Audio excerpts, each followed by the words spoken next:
Perseteruan panas yang terjadi antara Vena Melinda dengan Ferry Irawan kini kian panas. Babak baru kini akan terjadi di gelanggang Pengadilan Agama Jakarta Selatan.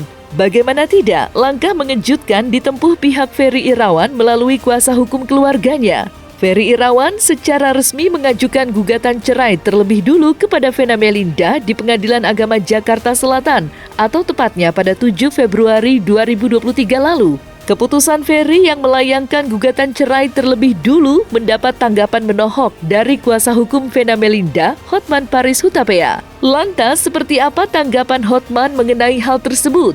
Benarkah Ferry Irawan mempunyai tujuan lain di balik gugatan cerai yang dilayangkannya ke Pengadilan Agama Jakarta Selatan? Suaminya gugat cerai, Vena juga udah gugat cerai. Jadi ada 2 gugatan sekarang. Udah itu aja. Pokoknya cerai, udah deh, mau apa kek, pokoknya mau cerai. Udah, Vena juga udah gugat. Soal nanti mana yang akan diperiksa itu hal lain. Tapi yang jelas, Vena tidak mau lagi sama dia. Kita bisa membaca bahwa kenapa mereka buru-buru gugat dengan alasan seolah-olah, kan dia kasih alasan seolah-olah Vena yang memukuli dirinya.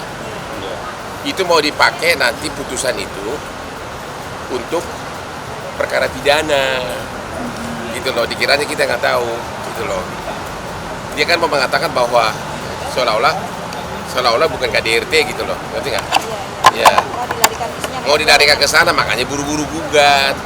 Sebenarnya yang butuh perkawinan ini siapa sih? Yang butuh uang belanja siapa sih? Yang butuh uang Grab siapa sih? Yang butuh uang handphone siapa sih? Kan yang laki yang butuh uang selama 3 bulan ini. Kalau mau keluar minta uang Grab. Kalau persis kayak anak sekolah. Anak sekolah, Mama, aku mau pergi naik Grab 200 dong. Mama, aku mau beli pulsa 100 dong. Jadi yang butuh siapa? Makanya mereka buru-buru gugat, bukan karena memang cepat-cepat cerai. Maksudnya agar nanti kalau kita tidak hadir, maka akan dipakai putusan itu. Kan kalau tidak hadir kan berarti seolah-olah kan bahwa alasan dia cerai itu seolah-olah akan benar dan itu akan dikabulkan oleh pengadilan kalau kita nggak hadir, namanya putusan presek. Tapi kita akan hadir, kita akan bantah bahwa memang ada terjadi KDRT, gitu loh, dan ada bukti medis semuanya.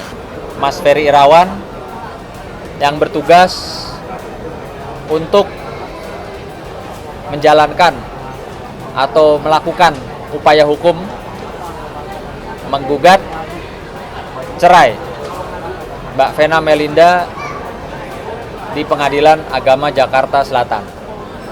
Jadi sekali lagi, Ferry mengajukan gugatan, Vena juga sudah mengajukan gugatan. Jadi sekarang ada 2 gugatan cerai.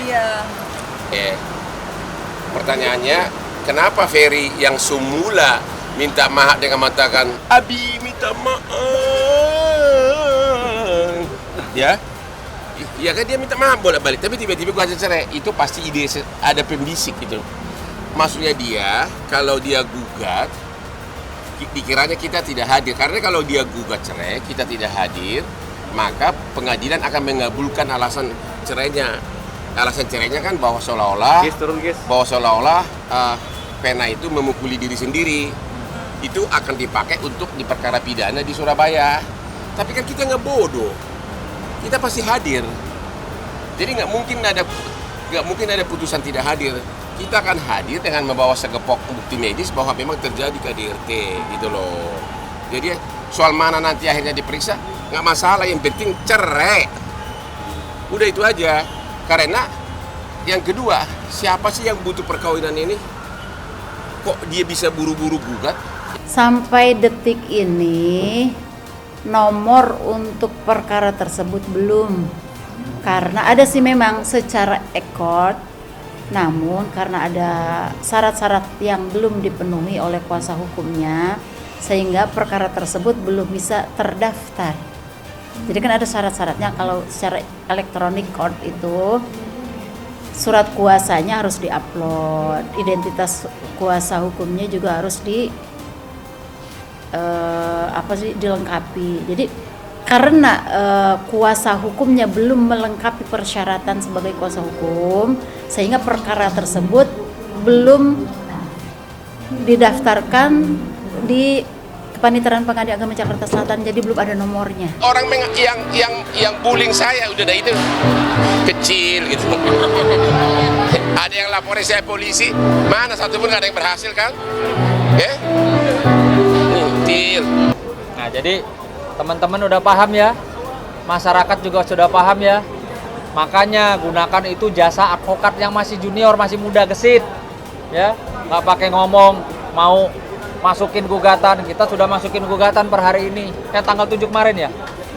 Oh, hari ini ya, hari ini, ya.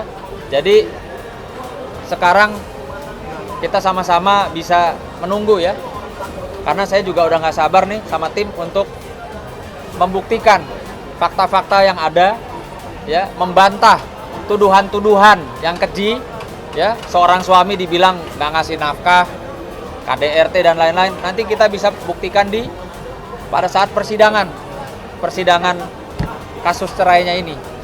Gitu. Intinya Vena Melinda pun sudah lapor polisi. Ada dugaan orang duluan mengajukan gugatan agar nanti putusannya itu dipakai untuk membantu dia di perkara pidana. Itu ada dugaan begitu. Tapi itu perkara kecil, gampang gua atasin. Sementara bagi Vena Melinda yang menjadi korban KDRT yang diduga dilakukan oleh Ferry Irawan menjadi pengalaman pahit dalam hidupnya.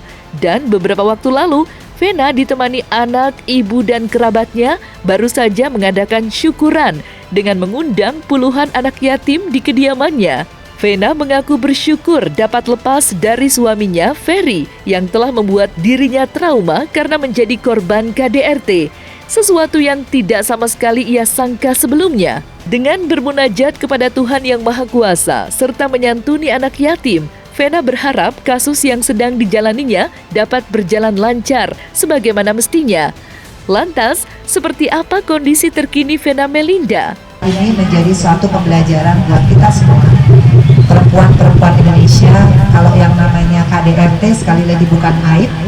KDRT itu adalah hal pidana yang harus kita perjuangkan secara hukum dan kita punya jalurnya. Alhamdulillah apa yang saya lakukan ini merupakan sebagai bentuk saya sebagai perempuan, karena saya juga punya hak ya. Ya insya Allah kedepannya saya yakin Allah memudahkan. Itu aja harapannya. Makanya pengajian ini kita buat supaya kita melangkah itu dengan tuntunan Allah, bukan karena kita merasa kita mampu, karena manusia itu punya banyak keterbatasan. Tapi kalau kita minta sama Allah, insya Allah semuanya akan lancar. Itu aja. Sekarang tinggal gimana saya supaya nggak terpuruk secara mental, tetap harus kuat buat anak-anakku, karena mereka masih butuh aku. Kalau yang gede-gede pasti butuh doa aku, yang kecil kan yang pasti butuh aku didik. Jadi ya sekarang di titik terus memacu diri untuk bersyukur. Jadi healing sendiri ya. Kadang kalau sedih ngomong sendiri. Pernah saya juga kalau lagi sedih terus lagi semua pada sibuk gitu, udah ngomongnya sendiri, udah bisa, nggak ada apa-apa gitu. Apa yang bisa buat mama tuh lebih lega dan nggak mikirin masalah, tapi tetap aku support sama kakak, temenin mama terus, pokoknya temenin dan bikin mama sampai ini semua selesai. Saya harus fokus dengan kasusnya, mudah-mudahan lancar. Tapi saya memang alhamdulillah jadi banyak sholat sunnah sih. Kemudian saya udah bilang sama Roro, insya Allah kita ikut pengajian ya. Betul ya. Dan kalau yang lain-lainnya saya memang belum bisa untuk terima job juga. Ya karena masih belum bingung ya mau terima jobnya gimana, masih hatinya masih kadang-kadang suka sedih aja masih. Kalau lega belum. Saya masih di fase, kalau waktu itu fasenya masih fase survive ya. Kemudian ada fase shock, ada fase kayak menyalahkan diri sendiri. Kalau sekarang di fase yang menumbuhkan kepercayaan diri lagi, bahwa ya ini harus aku lewatin. Jadi besok insya Allah kita terapi ya. Gimana? Happy sekali. Mudah-mudahan Vena habis ini gembira ya Ven ya. Pasti. Niscaya. Harus. Ya, ini anugerah yang terbesar. Amin. Harus kita nikmatin. Vena cerdas dan Vena kuat. Karena kita ketahui bersama, saya dan juga Mbak Vena Melinda itu belum rilis semuanya sepenuhnya. Jadi korban KDRT itu tidak main-main, teman-teman media. Jadi sakitnya, traumanya, dan setiap malam tuh kadang suka kebangun sendiri, masih nge-review segala hal tentang sakit hati itu gitu. Jadi tetap terus konsentrasi untuk bisa menterapi mbakku saya, Mbak Vena Melinda, dan terima kasih atas amanahnya. Nyai akan selalu mengemban amanah ini dengan penuh kasih sayang kepada